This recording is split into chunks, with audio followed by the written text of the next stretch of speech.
J'incarne l'alignement entre le marketing et les sales. Et pour qu'il y ait un bon alignement entre le marketing et les sales, il faut que les sales aient de la visibilité sur ce qui se passe au marketing. Si un premier outil ne trouve pas de la donnée, on en a potentiellement un deuxième qui va la trouver, un troisième ou un quatrième.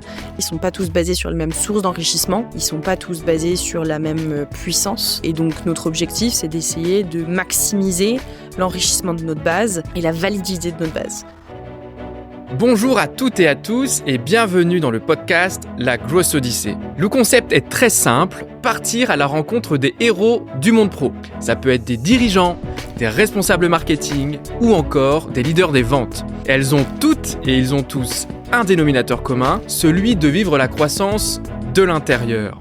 Alors comme les meilleurs feedbacks et les meilleurs apprentissages naissent des discussions captivantes, nous allons ensemble partir explorer leur quotidien. Je suis Simon Lagadec, cofondateur de Make the Grade, cabinet de conseil en stratégie digitale et partenaire élite du CRM HubSpot.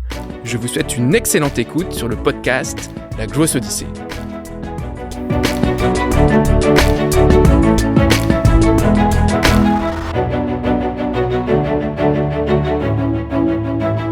Bonjour à toutes et à tous et bienvenue dans le podcast La Growth Odyssey.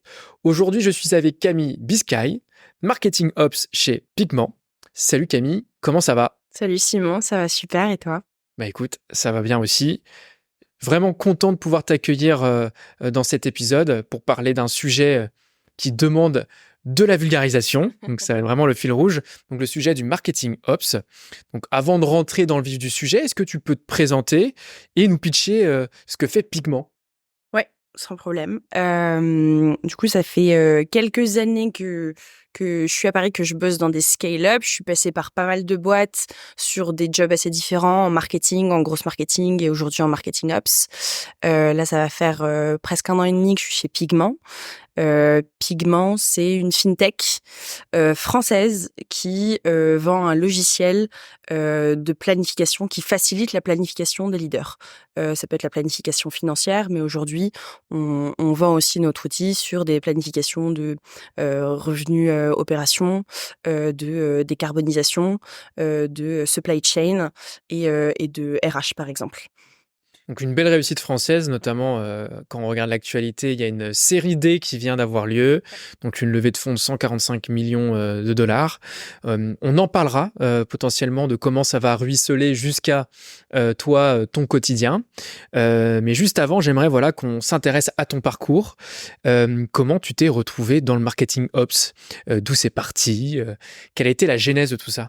Et complètement par hasard. Et je pense que à peu près tout ce que j'ai fait sur mon parcours pro, je vais pas dire que c'est que du hasard, mais il y a beaucoup de hasard et de feeling, j'ai envie de dire. À l'origine, moi, je suis une littéraire qui a fait des études de sciences politiques et de philosophie. Je pensais être quelqu'un de créatif, donc je me suis un peu lancée dans du marketing. Et puis j'ai atterri en grosse marketing de fil en aiguille parce que tout ce qui est lié à l'automatisation, à la data m'intéressait pas mal. Et puis j'avais une forte appétence pour ça. Et de fil en aiguille, je suis passée du gross marketing où je faisais beaucoup d'events aussi et beaucoup de publicité à uniquement de l'ops où je gère des grosses bases de données, des CRM, de l'automatisation, de la strat. Et je pense que la genèse de tout ça, c'est que je me suis toujours intéressée au marketing, mais en fait, je devais avoir une personnalité un peu geek à l'origine, un peu pas forcément créa finalement. Et comme j'avais mis le pied dans le marketing, j'ai atterri en marketing ops parce que je connaissais très bien le métier du marketing. Mais si j'avais réfléchi un peu plus à ça et à mes appétences en premier lieu, j'aurais peut-être fini en sales ops ou en rev ops ou en data. Ou peut-être en dev même, mais pas du tout en marketing ops. Et finalement, j'adore ce que je fais. Et donc, t'es pas tombé à pieds joints dans le marketing ops, donc le marketing opérationnel du premier coup. Donc, si je comprends bien, t'es d'abord arrivé dans un marketing plus traditionnel. Tu parles de la créativité, je pense que d'automatisation, donc c'est des notions de campagne classiques. Où t'as fait tes premières armes ? J'ai commencé à bosser très tôt, quand j'avais 21 ans.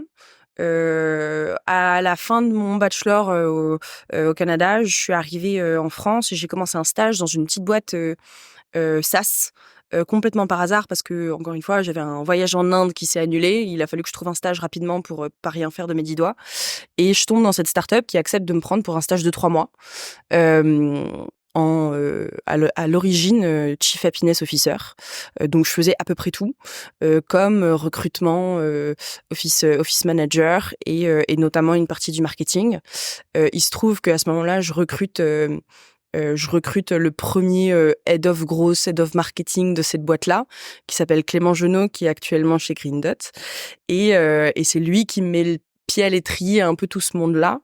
Je fast forward et finalement je reprends mes études, je fais une école de commerce et quand je cherche des stages, je fais ce que j'ai appris, c'est-à-dire que faire un peu de gross marketing, un peu des audiences, du ciblage, de l'acquisition. J'ai un stage chez Aircall qui me forme très bien. Notamment en événementiel et avec la relation avec les sales en termes d'alignement marketing et commercial. Et puis après, j'enchaîne et je passe chez Germinal, je passe chez Batch et aujourd'hui Pigment. Donc, tu as fait du logiciel SaaS, tu as fait du modèle agence aussi? J'ai Service? fait du modèle agence chez Germinal, absolument. Ok. Et ça t'a apporté quoi comme arme avant de pivoter définitivement sur l'opérationnel? Le modèle agence a plusieurs avantages. C'est qu'on peut toucher à plein de choses très rapidement. Je pense qu'à l'époque, il y avait pas meilleure école que Germinal en gross marketing parce qu'on faisait tout. On faisait de la prospection massive, on faisait de la publicité sur Facebook, on faisait de la publicité sur LinkedIn, sur Pinterest. On a même à un moment, pour essayer de mieux comprendre comment fonctionnaient les boîtes, on montait des petits business dans différents secteurs, que ce soit en retail ou en créateur économie ou en logiciel. Et puis le modèle agence a un autre avantage, c'est que on a des clients de toutes sortes qui viennent nous voir. Donc on peut avoir des logiciels qui vendent à des mères, on peut avoir du retail, on peut avoir du cosmétique, on peut avoir des clients très bien implantés en France qui connaissent déjà leur modèle, mais qui veulent aller s'internationaliser et tester des messages dans 27 pays différents. Et donc quand on commence dans ce milieu-là, je trouve qu'il n'y a pas meilleure école. Et moi, c'est là-dedans que j'ai appris. Mais il se trouve que j'ai toujours eu plutôt d'appétence pour le SaaS. Parce que ce que je fais, en l'occurrence, ça existe difficilement dans un monde B2C. Et encore, même si c'est du logiciel, et encore plus difficilement dans un univers retail. Et est-ce que tu avais une notion de mentor avant de pivoter définitivement? Ou est-ce que tu as suivi des leaders d'opinion sur le sujet du marketing ops, qui est assez récent en France finalement? Mmh, je sais pas si je dirais que j'ai un mentor. J'ai toujours considéré que la personne qui m'avait mis le pied à l'étrier, c'était Clément, et c'est peut-être lui que je pourrais considérer le plus mon mentor à l'époque. Sinon, j'ai toujours appris en étudiant beaucoup, en lisant, en expérimentant, mais j'avais pas forcément une source de connaissance absolue. J'ai pour habitude, par exemple, de faire régulièrement des calls avec des C-level, avec des directeurs, avec des managers dans mon secteur, qui sont dans des grosses boîtes, qui ont déjà bien évolué, qui ont passé les stades que j'ai pas encore passés. Mais de là à dire qu'il y a une influence particulière ou une source d'information particulière qui m'ait tout appris, je rêverais pas à la pointe du doigt. Donc plutôt, tu es plutôt autodidacte via les apprentissages terrain et du test and learn. 100%. Ok. Eh ben, très très clair. Pour commencer à dérouler ce fil rouge du marketing ops, est-ce que tu peux nous donner ta définition de cette discipline? Le marketing ops, déjà, d'une boîte à l'autre, qui ont des fonctions marketing ops, ce qui est assez rare, ça peut varier. La définition la plus standard, ce serait une fonction opération qui va soutenir un effort marketing. Et par opération, on va entendre des logiques de système, de data, de strat, d'automatisation, tout ce qui est un peu plus technique et stratégique que l'équipe marketing ne va pas forcément absorber. Très souvent, on va retrouver cette fonction absorbée dans l'équipe marketing, mais comme des compétences annexes chez plusieurs personnes, ou alors directement absorbées chez le directeur ou le leader d'une équipe marketing qui va essayer de faire comme il peut, et derrière, il va avoir une ou deux personnes un peu techniques qui feront d'autres choses. Mais pour moi, c'est un peu ça le marketing ops, c'est une fonction opération qui va soutenir une équipe marketing pour qu'elle atteigne ses objectifs et qu'on s'assure que cette équipe-là n'aille pas dans le mur. Et c'est uniquement opérationnel ou est-ce que tu es amené à définir, challenger l'aspect stratégie marketing? Justement, ça. Alors, dans mon cas, alors en plus, moi, je suis généraliste, donc je fais un peu de tout. Euh, il va y avoir des fonctions marketing ops qui vont faire que de l'opérationnel, c'est-à-dire que ça va être des personnes qui vont faire de la gestion de CRM, qui vont aider à l'implémentation de campagnes, qui vont aider sur du tracking, par exemple, qui vont aider à la confection d'audience. Euh, dans mon cas, j'ai une dimension stratégique où je vais m'assurer d'analyser ce qui se passe et je vais m'assurer que, en fonction des besoins de la boîte, en fonction de la stratégie de la boîte et de la stratégie commerciale, le marketing va être aligné. Surtout, on va potentiellement faire bifurquer certaines stratégies marketing, certains budgets marketing, certains canaux pour appuyer certains endroits de la stratégie où il pourrait y avoir des trous dans la raquette, où potentiellement le marketing peut arriver en support, où le marketing peut faire progresser le pipeline, ce genre de choses. Alors, je rebondis sur ça, parce que tu Ouais. parles de pipe. Ouais. Donc, c'est plutôt à dominante commerciale. Oui. Chez Pigment, quelle est ta position dans l'organigramme? Tu es rattaché à l'équipe marketing, ça, je pense que c'est assez limpide. Quid de ta position par rapport à l'équipe commerciale? Est-ce que tu es au milieu de tout ça ou est-ce que c'est plus siloté? Alors, on a un positionnement assez particulier chez Pigment où, effectivement, dans la majorité des cas, les marketing ops sont rattachés à une équipe marketing. Chez Pigment, on a fait le choix de pas faire ça, où moi, je suis rattachée à une équipe RevOps. Et l'équipe RevOps, c'est la Suisse. C'est-à-dire que on a comme philosophie que, vu que les RevOps, on, on agrège énormément de données, on est au milieu de stratégie, on implémente des process qui impactent les fonctions, on gère les targets, on gère les quotas, on gère potentiellement les compensations, les territoires, on gère l'attribution, on gère beaucoup de choses qui impactent les fonctions dans la manière dont elles atteignent leurs objectifs et dans la manière dont elles sont payées. On considère que ces fonctions-là, que ce soit marketing ops, rev ops, sales ops ou autres, ne peuvent pas être dans les fonctions parce qu'elles doivent être complètement agnostiques des fonctions. Et donc, dans mon cas, je suis rattachée à cette équipe RevOps, qui est aujourd'hui quand même une petite équipe, et j'agis, et c'est potentiellement une autre particularité de mon job chez Pigment, c'est que j'agis en transverse de beaucoup d'équipes. Des équipes data et RevOps évidemment, marketing aussi, mais aussi des équipes sales et des équipes partenaires et des équipes customer success. Parce que le marketing, en fait, intrinsèquement agit à toutes les étapes du funnel, et du coup, par ricochet, le marketing ops agit à toutes les étapes du funnel. Exactement. Alors, pour bien synthétiser, RevOps, c'est pour la méthodologie revenu-opération. Ouais. Donc, c'est l'ensemble des processus, de la sélection et du maintien des outils et des stratégies qui ont pour vocation de développer, avoir un impact sur les revenus de l'entreprise, Absolument. sur le respect des marges. Et on va retrouver différentes sous-catégories, sous-familles. Ouais. Donc, le marketing ops, le sales ops, le service client ops, etc. Ouais. Donc, toi, tu vas agir sur le marketing ops chez Pigment, mais tu englobes quand même une partie commerciale qui va avec, Absolument. parce que tu vas pivoter. Ok, très clair. Et quels sont justement, pour maintenir tes habitudes, tes rituels vis-à-vis de l'équipe marketing et de l'équipe commerciale? Des bons rituels. J'ai beaucoup de conversations avec beaucoup de gens différents. Alors, tous les leaders marketing, tous les leaders sales, les leaders de l'équipe partenariat, tous les sales ops de mon équipe, l'équipe data aussi, l'équipe finance. Je suis obligée pour m'assurer que j'ai toutes les informations nécessaires sur ce qui se passe, je dois interagir avec une variété de personnes assez vaste. Et à côté de ça, je dois aussi faire ruisseler énormément d'informations côté marketing, que ce soit des informations au niveau de la data, au niveau de où est-ce qu'on en est de la strat, où est-ce qu'on en est des objectifs, est-ce qu'il faut pivoter certaines choses, est-ce qu'il y a des nouveaux process, et donc je suis obligée de faire ruisseler cette information aussi bien à l'équipe marketing qu'à l'équipe sales. Et j'imagine qu'il n'y a pas de journée type. Non. Parce que tu es assez holistique. Oui. Tu dois avoir quand même des semaines potentiellement type. C'est quoi le rythme, les cadences qui sont celles d'un marketing ops chez Pigment aujourd'hui?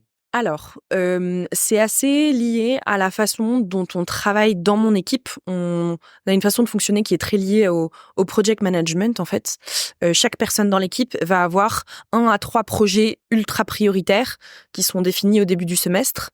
On a, des délais, des objectifs, on définit clairement quelle est la problématique qu'on veut attaquer ici et ces projets prioritaires sont censés prendre 80 de notre temps. Donc au quotidien, semaine en semaine, on essaye d'avoir une planification d'action assez précise pour faire avancer ces gros projets qui sont assez denses, qui généralement sont au milieu de plusieurs fonctions, plusieurs équipes et de plusieurs entre guillemets pivots stratégiques de la boîte. Et donc ça va prendre une grosse partie de notre semaine. Après, on a tous nos meetings one-one avec chaque personne avec qui on interagit. Donc ça prend de manière récurrente pas mal de temps chaque semaine. Et associé à ça, sur le temps restant, c'est pour ça que je dis théoriquement on est censé passer 80%, mais c'est pas réellement la réalité. On est censé passer 20% de notre temps sur les projets annexes, donc on va avoir plein de petits projets. Typiquement dans mon cas, plein de petits projets, ça va être toutes les campagnes lancées par le marketing, faire en sorte qu'elles soient correctement traquées, qu'elles soient correctement paramétrées, qu'il y ait les bons systèmes en place, qu'il y ait les bons process en place. Ça peut être des petits projets annexes qui vont être plus localisés sur 1 ou 2 semaines. Et à côté de ça, en plus, on a un système de tickets de toutes les demandes entrantes de toutes les autres fonctions de la boîte, que ce soit des bugs ou des demandes sur des updates dans les systèmes, des modifications de process, des demandes de tracking, ce genre de choses qui arrivent de manière ad hoc. Et de manière générale, je peux avoir une 20 à 30 tickets ouverts par semaine. Ah oui, donc sacré rythme. Oui. Ce que je peux traduire de ton quotidien, c'est-à-dire que les compétences opérationnelles en marketing, elles sont essentielles par définition, mais il faut vraiment pas sous-dimensionner et c'est vraiment aussi important de savoir bien manager ces projets. Dans mon cas, oui. Ce serait pas le cas de tous les marketing ops, je pense. C'est juste la façon dont on travaille chez Pigment qui est très important. Et j'aurais tendance à même souligner que dans mon cas, vu que je suis très transverse et très généraliste, j'ai l'obligation d'avoir une très bonne connaissance des métiers marketing, c'est une évidence, mais des métiers sales aussi. Si je sais pas comment l'équipe sales fonctionne, sachant que le marketing transfère des informations aux sales, et c'est obligatoire, moi je peux pas correctement faire mon job.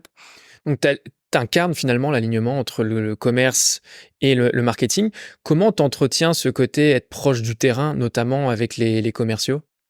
Alors j'ai ma façon bien à moi de le faire, c'est que je m'assois avec les commerciaux dans l'open space pour être sûre d'absorber tout ce qui se passe, de choper des informations que j'aurais probablement jamais eu autrement et surtout de bien ancrer dans leur tête qu'il y a quelqu'un en marketing ops dans la boîte et que c'est important qu'ils soient au courant de tout ce qui se passe en termes de process et tout. Alors je peux pas le faire de manière globale parce qu'il y a des équipes un peu internationales et tout, mais en tout cas, j'essaye au maximum d'absorber ces informations. Et sinon, je suis très très proche en termes de communication des différents leaders BDR, commerciaux et autres. Je suis obligée. Ouais, ok. Donc, si je comprends bien là, t'es dans l'open space, Ouais. t'absorbes Oui. l'environnement, donc t'écoutes les calls, voilà. Ouais. Et tu vas compléter ce small talk-là avec les responsables d'équipe, donc les BDR, donc ça va être les personnes C'est ça. qui vont être plus à la chasse. C'est ça.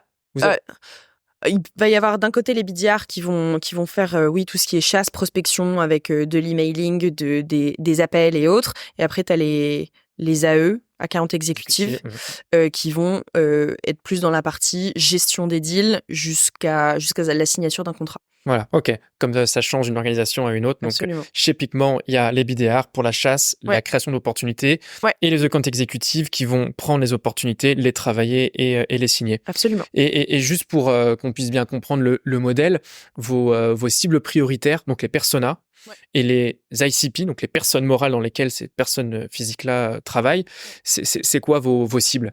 Alors historiquement, et principalement, on va aller cibler des directeurs financiers. des CFO, des Head of Finance dans des boîtes. Avec aujourd'hui, on a un ciblage principal sur les États-Unis, mais on opère aussi en Europe. Et de plus en plus, comme je le disais au début, Pigment est un outil qu'on peut utiliser en RevOps, en RH, en supply chain. Et donc, on va aller s'adresser aussi aux directeurs de ces fonctions-là, dans des boîtes plutôt CAC 40, corpo, plutôt que des startups, scale-up, PME. Ok. Et sur cette fonction de marketing ops, tu es arrivé en cours de route et tu as pris un héritage d'un prédécesseur, par exemple, ou est-ce que c'est toi qui a été la première sur cette fonction dans l'organigramme? Je suis la première, donc j'agis comme ce qu'on appelle le founding member d'une fonction. Donc je suis arrivée chez Pigment et j'ai tout créé.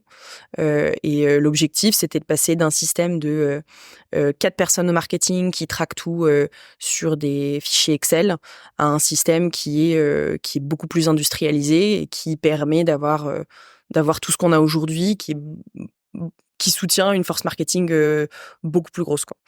Alors, j'ai une super question qui découle de ça.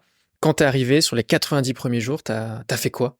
Alors, si j'essaye de me souvenir, mais je pense que c'était mes priorités, j'ai installé le CRM marketing.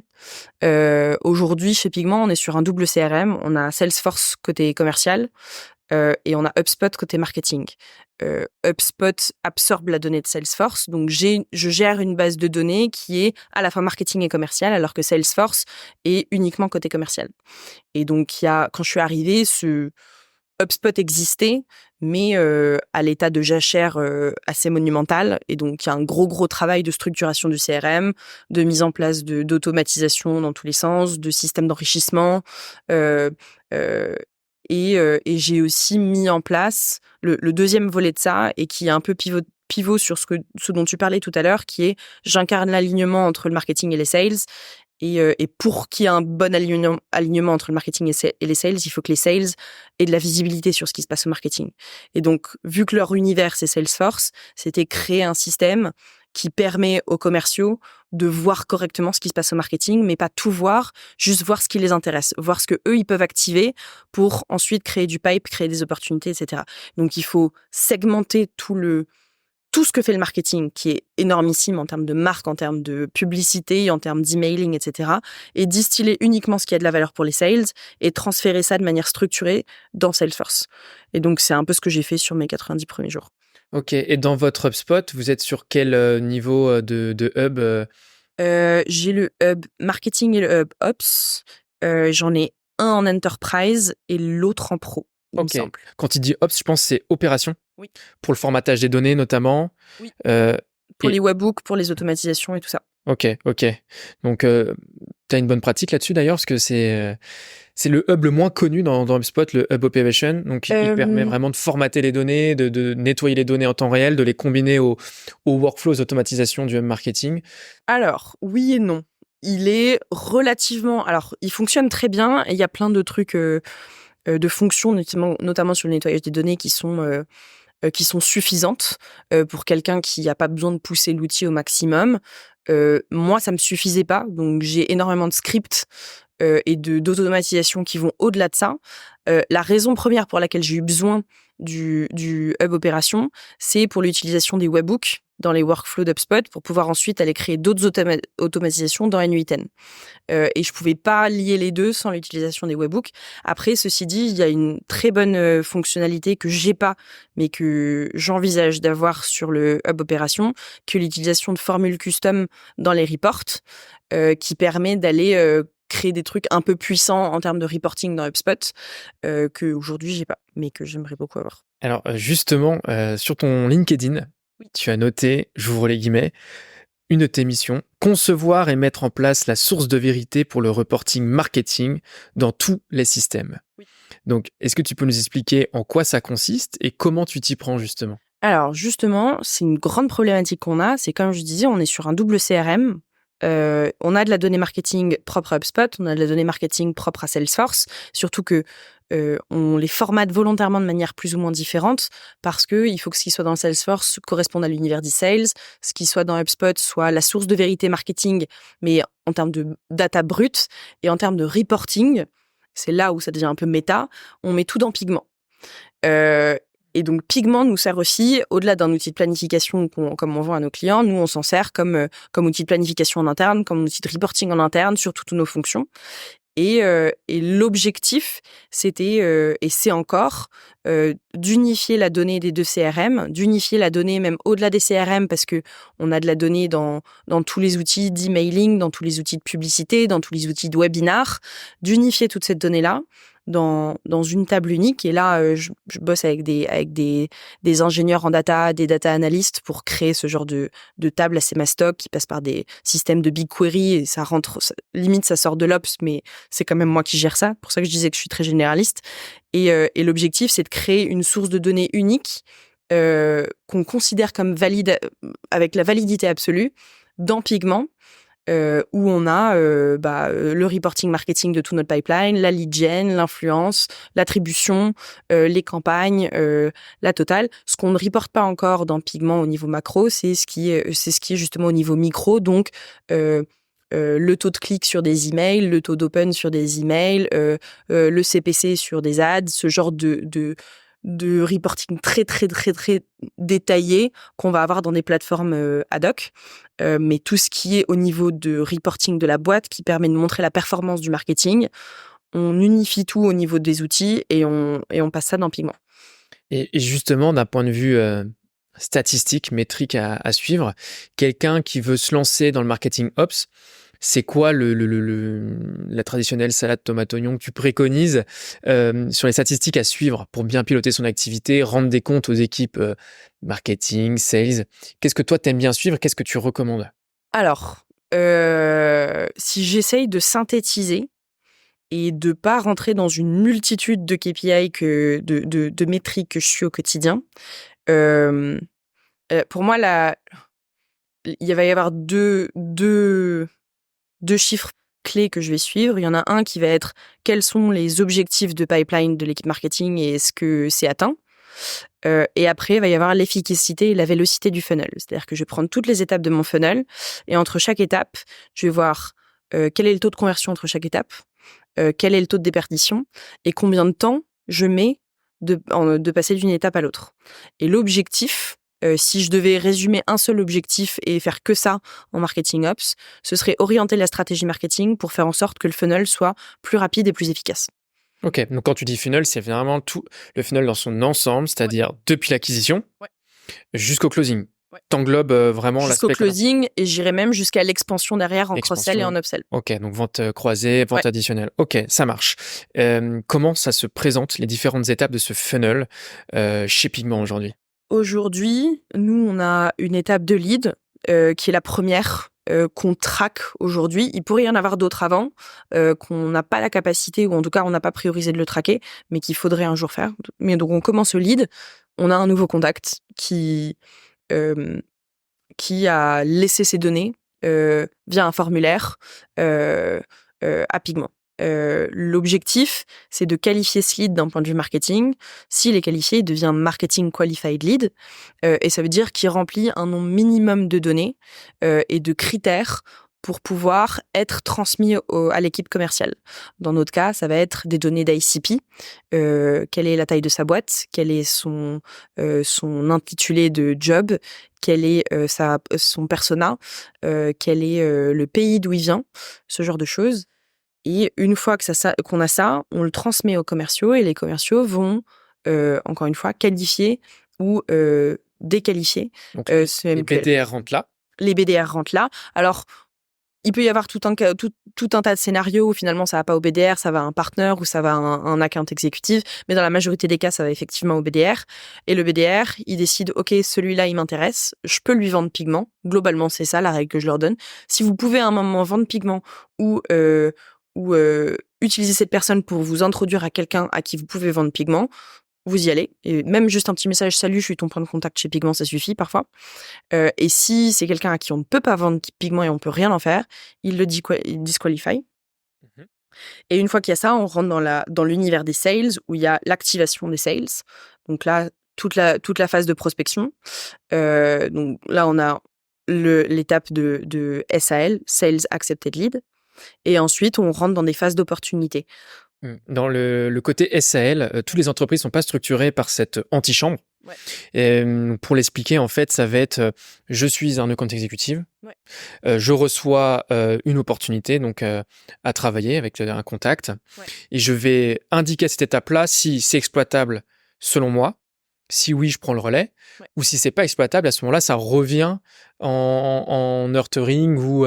Alors, pas forcément. La règle que je mets en place, parce que sinon chacun fait ce qu'il veut, c'est que si je leur transmets un contact, s'il est in ICP, c'est-à-dire que on peut lui vendre Pigment, ils ont l'obligation de lui envoyer un email ou de lui passer un coup de fil et d'indiquer, de loguer cette activité dans le CRM. Et donc, à ce moment-là, à partir du moment où le contact a été engagé, qu'une conversation a été mise en place, il passe en SAL. SAL, en gros, veut dire contact activé.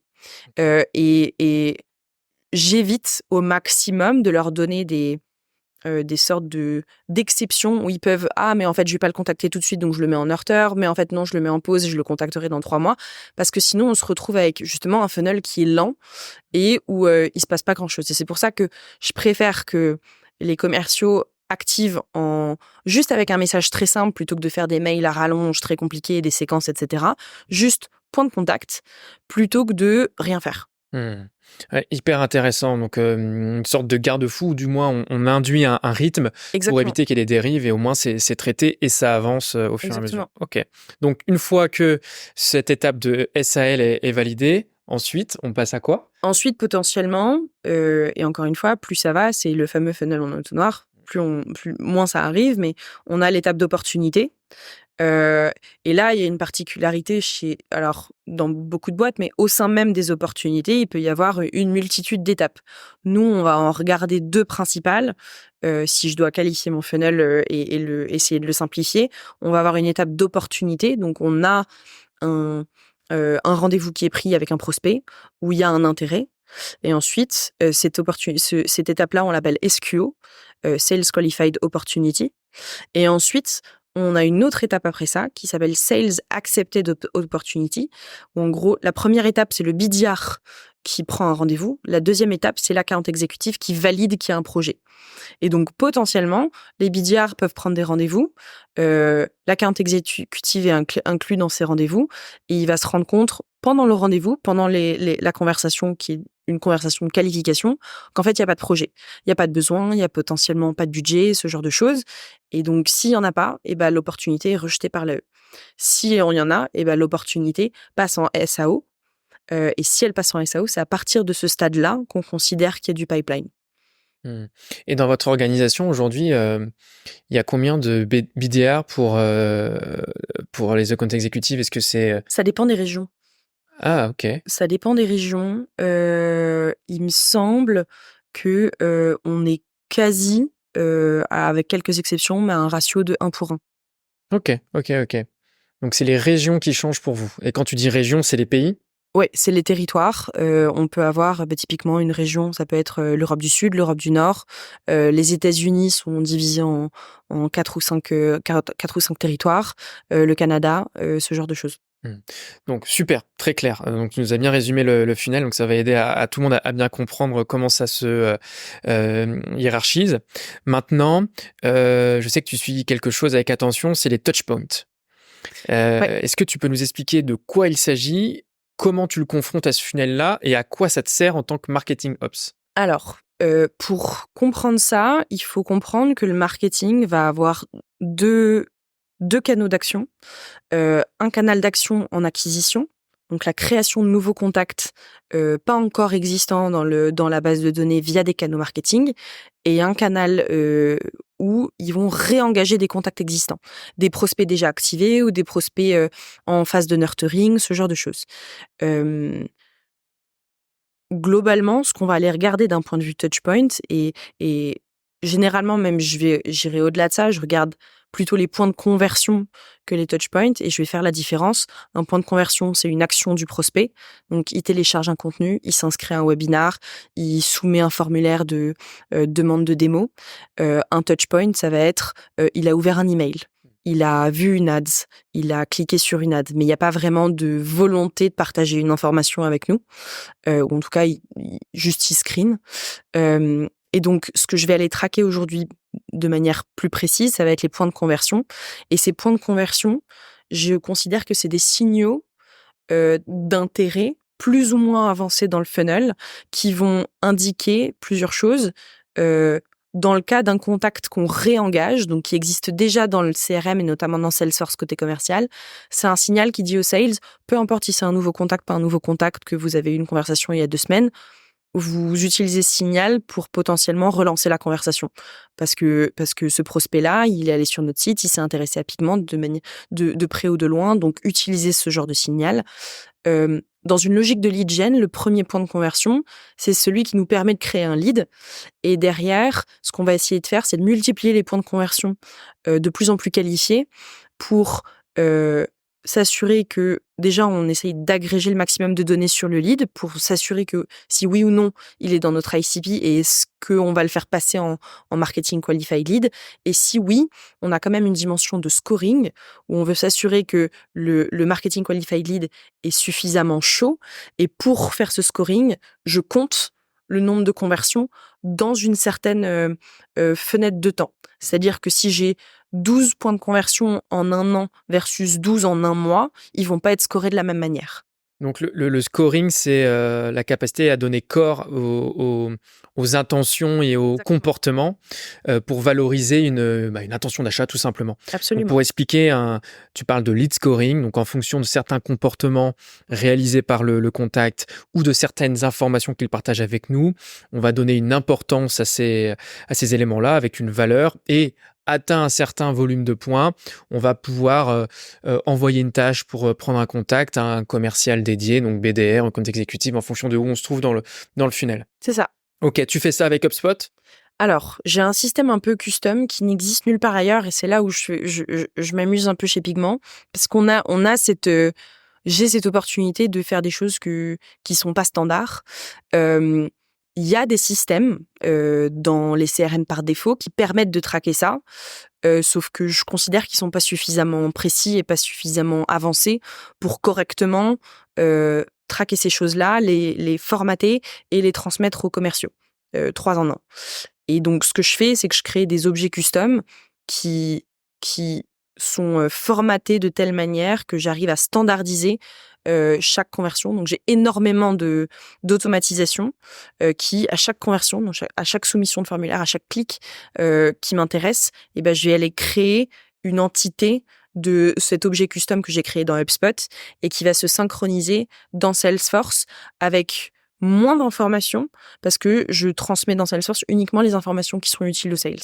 Pour te compléter, objet custom, si éventuellement ça parle pas aux gens, donc objet personnalisé. Les objets, c'est des univers de données en fait dans le CRM. On va pouvoir par exemple retrouver des objets natifs comme l'objet contact, toutes les informations sur les personnes physiques avec lesquelles on interagit, l'objet entreprise, donc là c'est les personnes morales, et les objets personnalisés, c'est-à-dire on peut créer soi-même sa propre mécanique de données. Voilà. Absolument. Donc là il y a un super exemple. Donc ça te permet d'être plus chirurgical, si je comprends bien. Oui, et de mieux standardiser entre les 2 CRM, parce que sinon, j'aurais potentiellement une façon de formater ça dans HubSpot, une autre façon de formater ça dans Salesforce.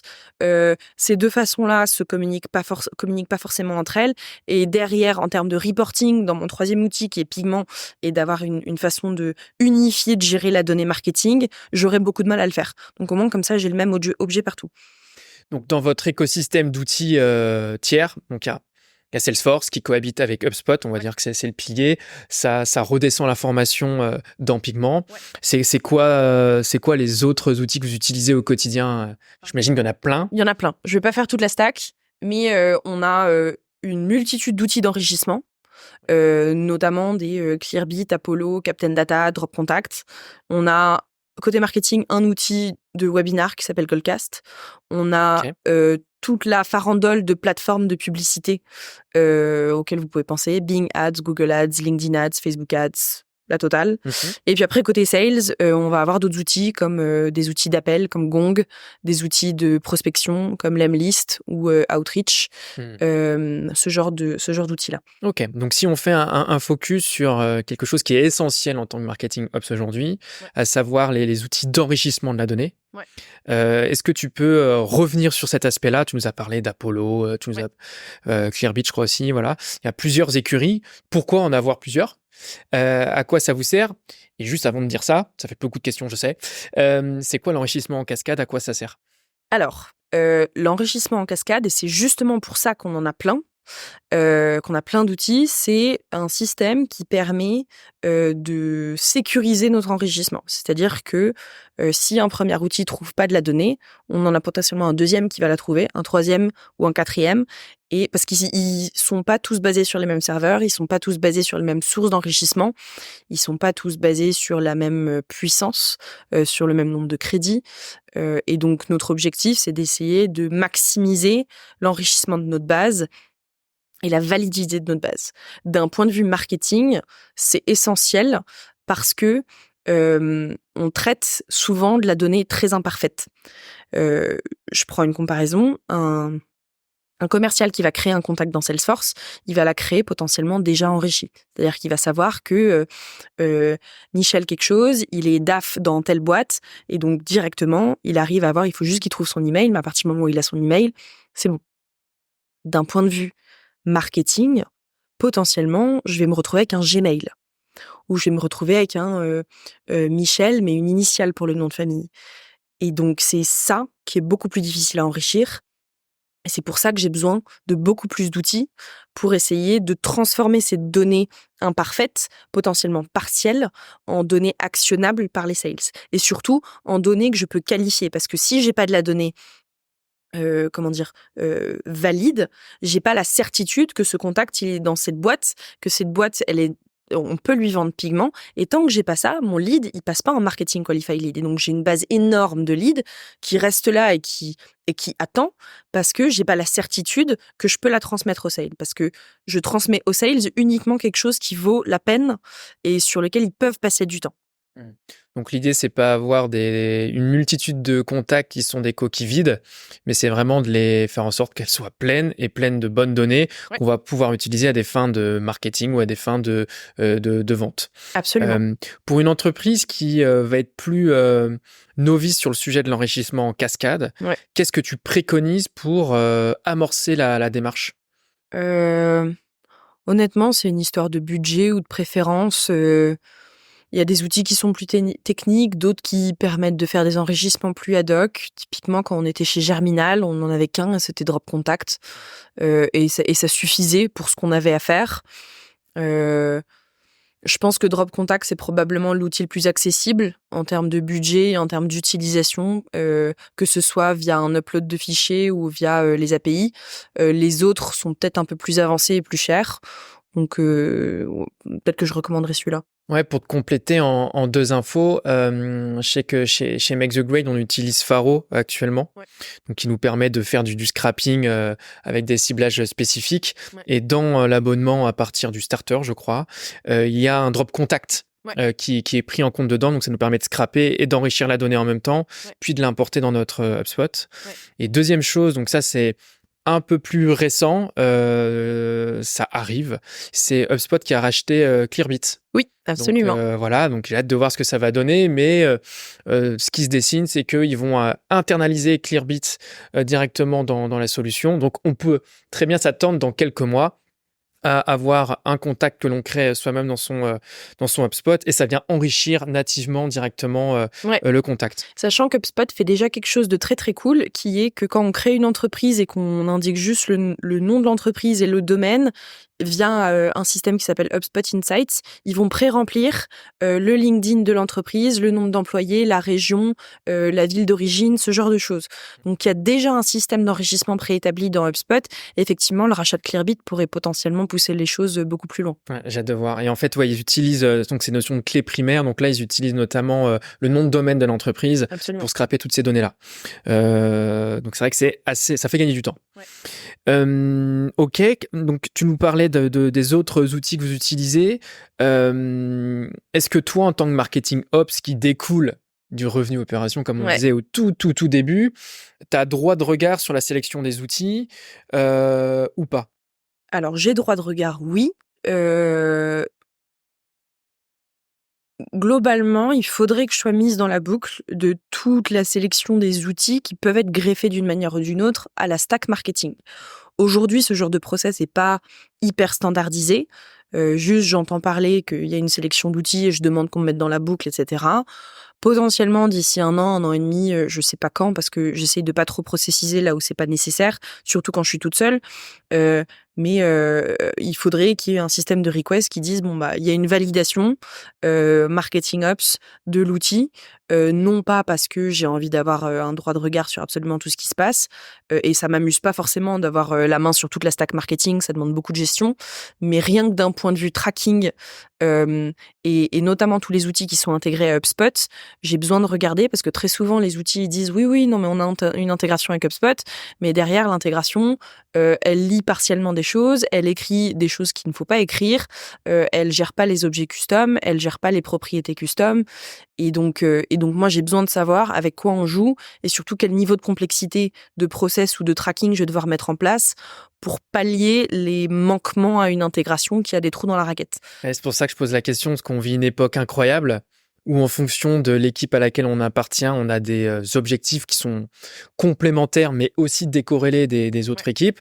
Et donc, si on va rechercher un outil pour un bénéfice propre à notre équipe, en une recherche Google, on va le trouver. Mais est-ce que finalement, cet outil-là va bien s'imbriquer dans tout l'écosystème d'outils actuels, etc. Et c'est là où ça peut créer des silos. Donc voilà, ça m'intéressait de savoir un petit peu comment vous organisez. C'est un vrai sujet parce que aujourd'hui, très souvent, on se retrouve dans des entreprises, et il me semble qu'à un moment, c'était le cas chez Batch, on est passé un peu par là chez Pigment aussi, où les équipes prennent de plus en plus d'outils, sans réfléchir au coût de la maintenance de ces outils. Et au coût notamment des intégrations. Il suffit que, typiquement, comme tous les outils sont intégrés, il suffit qu'il y ait un bug de data dans un outil et ça va impacter tous les CRM. Et donc maintenant, on se retrouve à updater 5 CRM d'un coup. Donc faut faire très très attention aux outils qu'on sélectionne et comment on set up les intégrations, ce genre de choses. Et souvent, on se rend compte qu'on a un peu lâché du lest un peu trop tard. Bah, parfois, vaut mieux processer, surtout quand on est dans des dimensions de croissance comme les vôtres, parce que sinon, la dette de la donnée, ça coûte bonbon et c'est pas forcément facile à valoriser en plus de ça. Donc, ok, ça marche. Donc ça, c'est un sujet quand même que vous avez dans le viseur et que... Oui, globalement, il est géré, il est pas standardisé et processisé avec des formulaires et comme ça pourrait être sur une fonction IT, mais globalement, on gère quand même, de mon côté, une partie de la stack marketing, mais côté RevOps, on gère une grosse partie de la stack revenu de manière générale. Une des missions du marketing ops, et là encore une fois, ça change d'une structure à l'autre, c'est de gérer la politique d'attribution. Oui. Alors, c'est un sujet qui peut être cauchemardesque, on va pas se mentir. Déjà, est-ce que tu peux nous expliquer en quoi ça consiste et qu'est-ce que toi, tu fais chez Pigment ou ce que tu préconises de faire sur ce sujet? Oui, l'attribution, c'est un peu... j'aime bien dire que c'est une boîte de Pandore parce que très souvent, il faut essayer de rentrer dans ce sujet le plus tard possible parce que c'est un sujet sur lequel on peut vraiment s'arracher les cheveux. C'est globalement les règles qu'on met en place au niveau d'une entreprise pour décider à quelle équipe on va attribuer le pipeline, le revenu, la progression du pipeline. Encore une fois, c'est une histoire de choix. Mais globalement, c'est quel est notre prisme de lecture sur notre revenu et notre pipeline. Et ça, c'est simplement ça comme règle, la définition simple. Et derrière, dedans, en fait, il peut y avoir une multitude de règles parce que n'importe qui peut faire ce qu'il veut. C'est juste une question de choisir les bonnes règles et le prisme de lecture qui convient à une entreprise. Et donc, ça demande énormément de tâtonnement, énormément de recherche, énormément de tests de différents modèles. Donc ça, c'est l'attribution. Beaucoup de boîtes restent très simplistes sur des logiques qu'on appelle first touch. Donc, quel est le premier point de contact d'un contact ou d'une entreprise. Et le premier point de contact, donc s'il est marketing, tout le pipeline sera marketing. S'il est sales, tout le pipeline sera sales. Et après, il y a tout un tas d'autres modèles qui sont plus ou moins complexes. Chez Pigment aujourd'hui, c'est quelque chose que j'ai mis en place en tout début d'année. En gros, j'avais mis une première version d'attribution qui était assez simpliste l'année dernière, qui a très vite montré ses problématiques. En début d'année, là, on a mis en place un système qu'on peut appeler last touch. Donc c'est le dernier point de contact qui va porter l'attribution du pipeline. La problématique étant avec ça que dans 99% des cas, le dernier point de contact, c'est forcément un commercial, vu que c'est lui qui book les meetings. Et donc, il faut aller un peu juste avant ça pour voir qu'est-ce qui a généré la conversation commerciale qui a mené au meeting. Est-ce que c'est de la proactivité BDR? Est-ce que c'est de la proactivité account exécutive? Est-ce que c'est un événement marketing, par exemple?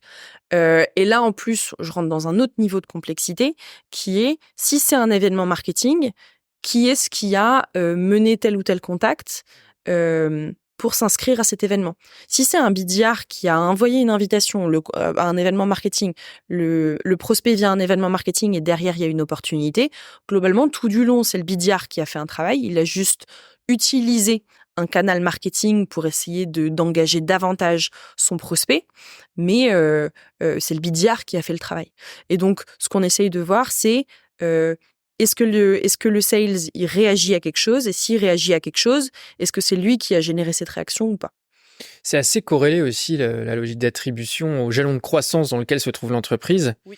À quoi ressemblait le modèle d'attribution au début, VS maintenant? C'est quoi les évolutions que tu as amenées? Quand je suis arrivée, il n'y en avait pas, tout simplement. Ce qui est normal aussi.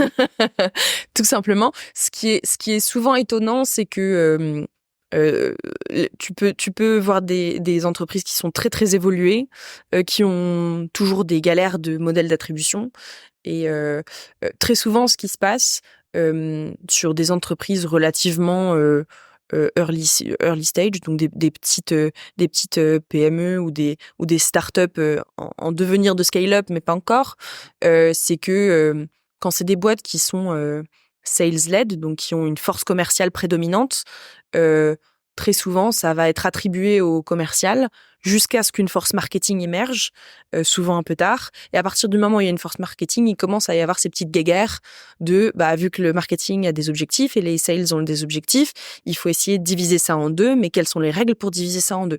Et donc, pendant un temps, le marketing finit par dire, non mais tout ce qui est passé par nos événements et nos canaux, on peut quand même l'attribuer un peu au marketing. Et donc, c'est un peu, on choisit en fonction du bon sens de la situation et de la particularité de l'histoire de chaque opportunité. Et quand on reste à une petite échelle, sur des petits volumes d'opportunités, ça reste faisable.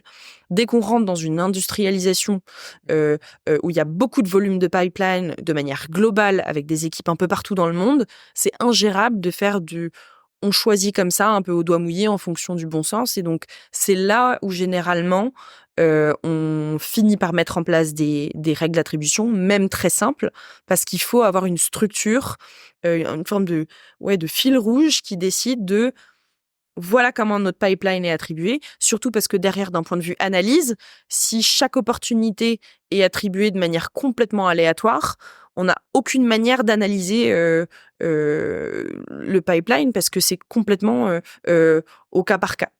Et donc, ça devient hyper important de faire ça. Et pour donner une idée, en termes de nombre de collaborateurs dans l'équipe marketing et sales, où vous avez ressenti le besoin de mettre en place le modèle d'attribution.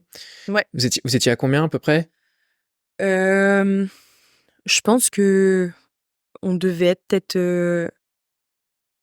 En fait, je pense que j'ai été un peu relou parce que je pense que j'ai dû arriver et moi je suis un peu tatillonne et je pense si je suis arrivée et qu'il y avait 4 personnes au marketing, j'ai dû commencer à avoir des sueurs froides quand on était 6, quoi. Et parce que je voyais très bien que globalement, ils me mettaient des opportunités dans un spreadsheet et ils disaient celui-là, c'est pour toi, celui-là, c'est pour moi. Et moi, je me disais, c'est pas possible, on peut pas faire ça. Donc ça, c'est pour la mise en place. Et à partir de quel moment, pour faire le distinguo, vous avez ressenti ce besoin d'industrialiser cette politique d'attribution? Alors, ça faisait un petit moment qu'on ressentait le besoin. On a un peu tiré la sonnette d'alarme en décembre, janvier, parce qu'il y avait beaucoup trop de zones grises et beaucoup trop de débats sur en fait, je me retrouvais dans beaucoup trop de calls avec le directeur marketing et le directeur sales qui disaient non mais en fait celle-là je pense qu'elle est chez toi et celle-là je pense qu'elle est chez moi, et à devoir trancher.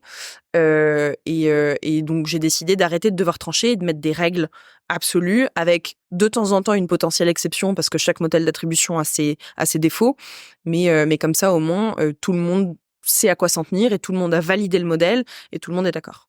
Donc, morale de l'histoire, il faut industrialiser l'attribution à partir du moment où le sujet devient trop politique et en faire un standard, quoi. Oui, ce qui se passe très souvent, c'est le marketing qui pousse. Parce que tant qu'on a une force commerciale prédominante et que le marketing n'a pas forcément besoin de tout suivre en termes d'objectifs et tout le monde s'en fout. À partir du moment où il y a une force marketing qui dépense de plus en plus, donc qui doit mesurer de plus en plus ses objectifs, bah ça devient de plus en plus important et c'est souvent ça qui déclenche en tout cas le premier modèle d'attribution, même s'il est un peu bancal. C'est souvent comme ça que ça se passe. Est-ce que le métier de marketing ops, il se variabilise? Est-ce qu'il y a une incentive dans ta fiche de poste aujourd'hui? J'en ai pas, parce que je fonctionne en mode projet et que on valide que je fais correctement ou pas mon job en fonction de à quel point j'arrive à mener mes projets, à les réaliser et à soutenir mon équipe. Potentiellement, ça pourrait être variabilisé. Je sais pas trop s'il y a des RevOps en général qui sont variabilisés. Je sais pas. En France, le métier, il est assez, la discipline est assez récente dans nos organisations et nos organigrammes. Donc, je pense qu'on est dans une phase intermédiaire de ce que je vois, où on est plutôt dans une dynamique de prouver l'impact que l'on a via les chiffres. Par contre, c'est des choses effectivement qui, une fois qu'elles sont prouvées et où on peut mesurer un retour sur investissement, on en revient toujours là. C'est là où on peut le variabiliser, quoi. Mais je n'ai pas d'exemple en tête où c'est opérationnel aujourd'hui. Ok. Il y a une superbe actualité chez Pigment, une série D qui vient d'avoir lieu, une levée de fonds de 145 millions de dollars. Donc, sacrée nouvelle. Toi, dans ton quotidien de marketing ops, est-ce que ça va ruisseler jusque-là? Et qu'est-ce que ça peut changer dans ton quotidien? Alors, l'impact direct de ça, c'est que la seconde où on annonce une levée de fonds, le trafic sur le site web explose. Et donc, derrière, il faut que les systèmes y tiennent. Et à la limite, un site web y tient. Mais le formulaire de demo request et toutes les automatisations qu'il y a derrière, il faut qu'ils puissent encaisser le volume. Et donc, de mon histoire chez Pigment, il y a eu 2 levées de fonds. Et 24 heures avant chaque levée de fonds, je me suis retapé toutes les automatisations du système de demo request. Donc ça, c'est l'impact direct sur mon job. L'impact secondaire, c'est qu'on me demande de mesurer l'impact business positif d'une levée de fonds. Donc, d'être capable d'identifier, est-ce qu'il y a tant de pipeline qui peut être attribué à cette annonce-là, ou est-ce que de toute façon, on l'aurait potentiellement eu, sachant que c'est ça reste assez abstrait parce que j'arrive pas à attribuer que telle personne est venue pour la levée de fonds spécifiquement, ou elle serait venue peut-être 2 semaines plus tard ou 2 semaines plus tôt. Donc, c'est plus une espèce d'ordre de grandeur où j'arrive à estimer, voilà ce qui peut être attribué à la levée de fonds. C'est quoi que tu utilises comme critère? C'est des notions de date? C'est une période? C'est des notions de date, ou alors potentiellement des notions de il y a eu tel post LinkedIn et j'arrive à rattacher le trafic de telle personne via un post LinkedIn. Et encore une fois, ça ne veut pas dire que potentiellement la personne connaissait déjà Pigment, elle serait venue 2 semaines plus tard, mais que la levée de fonds a accéléré sa décision. Donc c'est plus une histoire de logique de date où je me dis dans cet ordre de grandeur, on a tout ça qui est venu, et je me dis grosso modo, il y en a telle ou telle proportion qui peut être attribuée à la levée de fonds et telle proportion qui de toute façon serait arrivée. Peut-être en ajoutant aussi des codes, des liens traqués plutôt, avec les campagnes de presse notamment. Ouais, Sinon ça peut être très dur, hein, mais beaucoup même de ça, tu vois, dans la presse, on met, il y a beaucoup de presse papier, c'est intraquable. oui, oui. La seule manière de le traquer, c'est on voit le pic sur le site web, Ouais. et derrière, est-ce qu'on arrive à voir potentiellement, un pic sur le site web, enfin une augmentation du trafic sur le site web qui se stabilise versus avant, ou est-ce que il y a un pic et ça revient à la normale?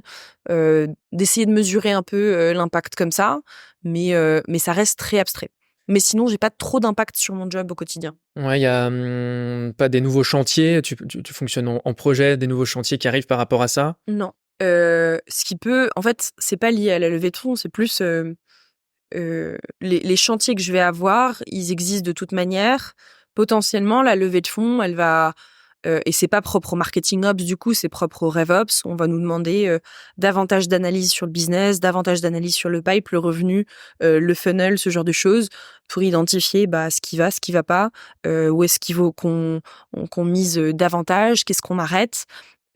Mais la levée de fonds en tant que telle, en tout cas celle-ci chez Pigment, elle a pas changé la stratégie. Mmh. Donc c'est plus, trop bien, on a fait une levée de fonds, c'est super cool, mais on garde le cap. OK, très clair.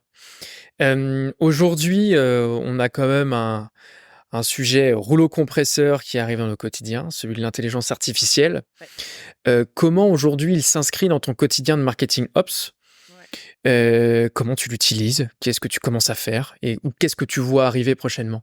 C'est drôle, on a fait un workshop la semaine dernière avec mon équipe pour savoir comment est-ce qu'on pouvait intégrer, l'IA dans tous nos process, marketing ops, RevOps, data. On a identifié 2 gros sujets, qui sont, l'hygiène de la donnée, s'assurer que, heu en tout cas, l'IA nous serve de copilote pour correctement avoir, un CRM qui a de la donnée qui est valide, sur laquelle on peut vraiment avoir, un beau taux de confiance. Hem Et l'autre, c'est, la documentation. Comment est-ce qu'on peut industrialiser la documentation? Sachant qu'un gros problème des RevOps en général et notamment en marketing ops, c'est on génère beaucoup de process, on a beaucoup de data, on a beaucoup, beaucoup d'informations dans nos cerveaux. Si demain je pars un mois en vacances, j'ai pas de backup. Vacances méritées. Vacances méritées, mais j'ai pas de backup. Et du coup, il faut qu'il y ait une forme de capacité de tout retranscrire de manière le plus vulgarisée possible, parce que pas tout le monde connaît mes systèmes et mes process, mais de manière le plus limpide aussi possible pour que n'importe qui aille dans ma base de données et sache, OK, si je veux faire ça, j'ai l'information. Et donc ça demande beaucoup, beaucoup de documentation et potentiellement l'IA pourrait nous servir à faire ça. Aujourd'hui, moi, j'utilise quelques branchements d'IA dans mes automatisations pour faire de l'enrichissement de données ou de nettoyage de données. OK, tu utilises quoi comme outil, lié? Alors je suis sur N8N OK. et dans certaines de mes branches, j'ai des nodes, donc des embranchements dans mes automatisations qui dirigent vers OpenAI. OK, donc tu te bases aujourd'hui, après je vois pas trop ce qu'on pourrait faire de plus à date, sur de l'IA générative, mais Oui. spécialisée dans ton corps de métier. OK, très clair. Bon, hâte de voir, tout ce que cela va Ouais. va amener. On est encore au tout début. Camille, ce que je te propose, c'est d'attaquer notre dernière partie, de l'échange, donc ce sont des questions un peu plus, génériques. Ouais. Littéralement, tu es au four et au moulin, de ce que je comprends. Comment tu fais pour gérer l'équilibre, vie pro, vie perso aujourd'hui? Alors très honnêtement, je pense que je le fais pas, et si je le fais très mal. Hem, j'ai quand même une notion de me dire que j'essaye d'avoir une vie pro, vie perso plus ou moins équilibrée. Je pense que je me mets une limite de temps passé au bureau. Déjà, ce qui est un peu étrange parce que faut pas être des fonctionnaires et se dire que j'ai passé tant de temps. Mais globalement, si j'arrive à 8h30 au bureau et qu'à 19h je suis encore là, je me dis que ça fait plus de 10 heures que je suis là. Donc il va falloir, commencer à boucler et le reste je verrai demain. Mais je suis pas très, très douée pour le faire correctement parce que j'adore mon job et j'adore ce que je fais, et que quand il y a un projet qui est urgent, s'il faut que je passe 13 heures au bureau, je passerai 13 heures. Et puis au-delà de ça, je me tire un peu une balle dans le pied parce que comme j'aime pas faire métro boulot dodo, je me lève très tôt pour aller au sport avant et je sors tous les soirs pour me dire que je fais pas que chez moi, boulot chez moi. Donc j'ai un rythme de vie qui est un peu intenable. Qui est le tien? En tout cas, on a chaque cerveau est unique et câblé différemment. Donc, il y a des personnes qui sont plus actives le matin, d'autres plus le soir. Donc, à chacun de trouver son rythme. En tout cas, si c'est le tien, c'est parfait et c'est nickel comme ça. T'as fait pas mal d'entreprises, mine de rien, dans ta carrière jusqu'ici. Donc, t'as un esprit critique par rapport à ça. Et selon toi, une entreprise qui réalise une croissance saine, c'est quoi ses caractéristiques? Alors, c'est une bonne question.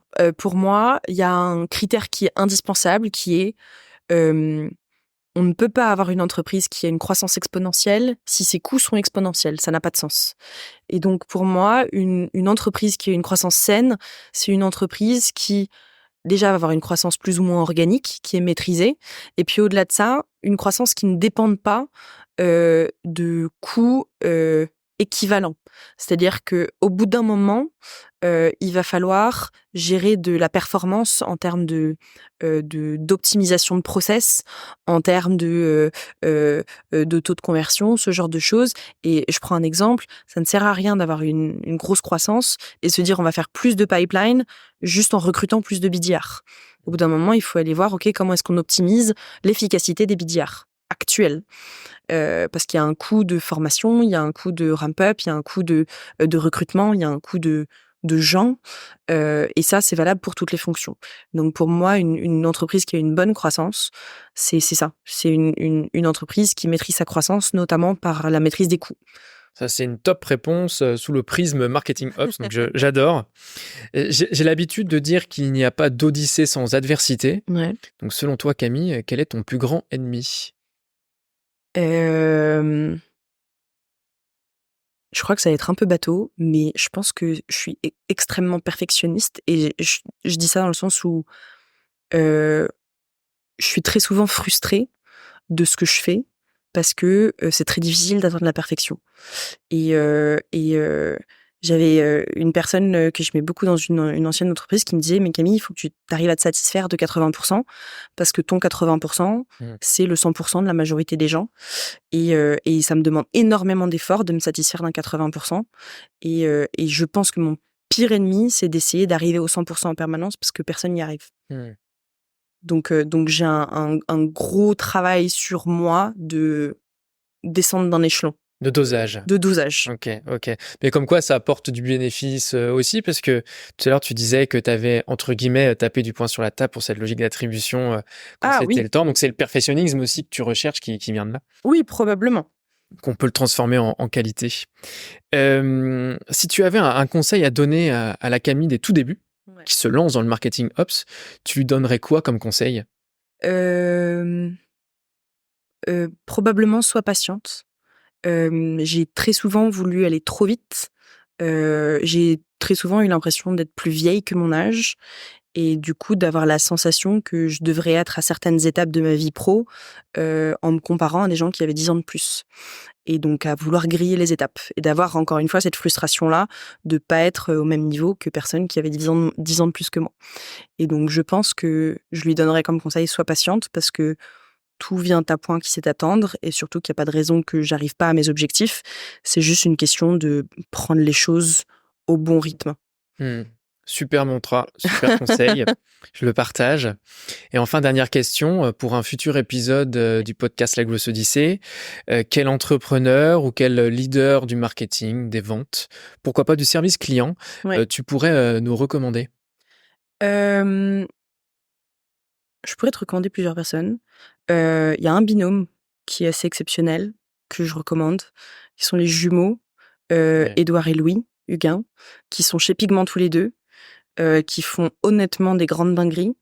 Et honnêtement, dès qu'on veut parler de grosses, je recommanderais 1000 fois d'aller parler aux jumeaux, surtout qu'ils sont experts en outbound. Ils ont une façon de l'approcher qui est limite hyper méta parce qu'ils ont des data engineers avec eux. Enfin, ils font des choses vraiment incroyables.